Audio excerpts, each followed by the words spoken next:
বিজনীত লাভ জেহাদৰ ঘটনা ১৭ বছৰীয়া নাবালিকাক প্ৰেমৰ অভিনয় কৰি বিজনীলৈ লৈ আনিলে মুছলমান যুৱকে। যুৱকজনে নাবালিকাগৰাকীক প্ৰেমৰ চলনাৰে গুৱাহাটীৰ পৰা চিৰাং জিলাৰ বিজনী মহকুমাৰ অন্তৰ্গত ২ নং চাৰা গাঁৱলৈ লৈ আনে। মঙলবাৰে নিশা উক্ত ঘটনাৰ খবৰ পাই স্থানীয় লোকে যুৱকজনৰ পৰিচয় জানিব বিচৰাত নিজকে সঞ্জীৱ দাস বুলি পৰিচয় দিয়ে।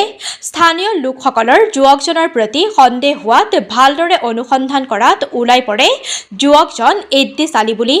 এই ঘটনা সন্দৰ্ভত উক্ত অঞ্চলত তীব্ৰ চাঞ্চল্যৰ সৃষ্টি হয়। পিছত যুৱকজনক আটক কৰি চিৰাং জিলাৰ ৰাষ্ট্ৰীয় বজৰং দলক খবৰ দিয়ে স্থানীয় ৰাইজে। ঘটনাস্থলীত বজৰং দলৰ কৰ্মকৰ্তাসকল উপস্থিত হৈ বিজনী আৰক্ষীক খবৰ দিয়ে। পিছত ঘটনাস্থলীত বিজনী আৰক্ষী উপস্থিত হৈ যুৱকজনৰ লগতে নাবালিকাগৰাকীক বিজনী থানালৈ লৈ আনে। যুৱকজন দলগাঁও থানাৰ অন্তৰ্গত শিলবৰী বৰঝাৰৰ বুলি জানিব পৰা গৈছে।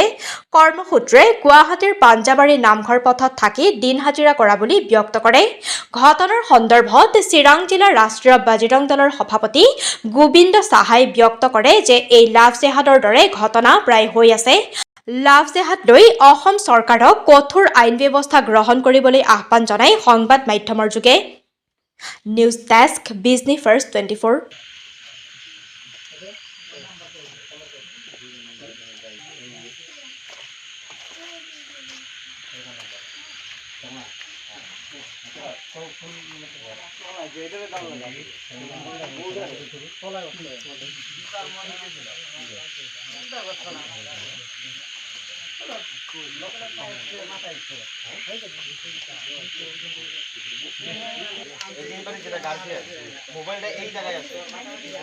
চৌদ্দ বছর মেয়ারে পলে কিডন্যাপ করে নিয়ে আসি, এখানে এক রাত রাখছি।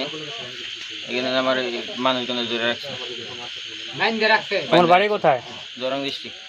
দরং ডিস্ট্রিক্ট কোথায়? শিলপুরি। কি নাম তোমার? ইদ্দিস আলী। হ্যাঁ, ইদ্দিস আলী। মেয়েটা কি ধর্ম? হিন্দু ধর্ম। তুমি কি নামত পরিচয় দিছিলা? সঞ্জীব দাস।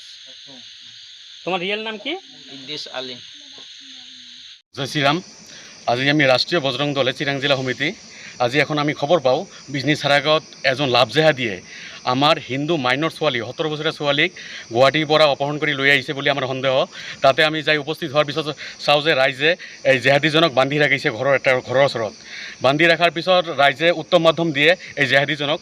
এই জেহাদীজনৰ বিৰুদ্ধে মানে আমি বিজনী থানাত আমি এখন কমপ্লেইন দিওঁ। বিজনী থানাত আমি লগে লগে প্ৰশাসনক জনাওঁ। প্ৰশাসনে জনোৱাৰ পিছত প্ৰশাসনে তাতে আহি উপস্থিত হৈ এই জেহাদীজনক এৰেষ্ট কৰে।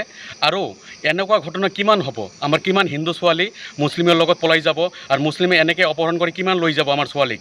আমাৰ ছোৱালীবিলাক মানে এতিয়াও যদি বুজাৰ সময় হ'ল, এতিয়া যদি বুজি নাপায় তেনেহ'লে আমাৰ হিন্দু সমাজ নিঃশেষ হৈ যাব।